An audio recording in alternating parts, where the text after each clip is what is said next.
l'accès à la mosquée El-Aqsa, réservé aux musulmans, et ce jusqu'à la fin du Ramadan.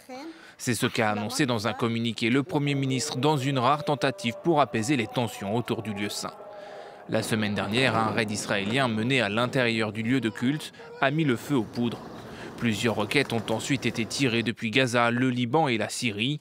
Une escalade aussi alimentée par l'État hébreu. Nous sommes toujours en plein combat. Nous sommes prêts à mener des actions plus fortes sur tous les fronts si nécessaire. La mosquée El-Aqsa est le troisième lieu saint de l'islam. Elle est aussi sacrée pour les Juifs qui l'appellent le mont du Temple. Les autorités israéliennes partagent le contrôle de l'édifice avec les musulmans. Les non-musulmans peuvent eux s'y rendre, mais ne peuvent prier. Lors de l'assaut sur la mosquée la semaine dernière, au moins 12 Palestiniens ont été blessés et au moins 350 ont été arrêtés. Ce n'est pas la première fois que le Premier ministre israélien impose de telles restrictions, mais au sein de son gouvernement d'extrême droite, sa décision a bien du mal à passer. Quand le terrorisme nous frappe, nous devons répondre avec une grande force et non pas céder à ses caprices. Les tensions entre Israéliens et Palestiniens ne cessent d'augmenter ces dernières semaines.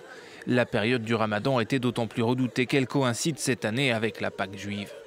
En marge de l'annonce de Benyamin Netanyahou, l'armée a annoncé la mort de 2 Palestiniens armés qui circulaient à bord d'un véhicule près de Naplouse.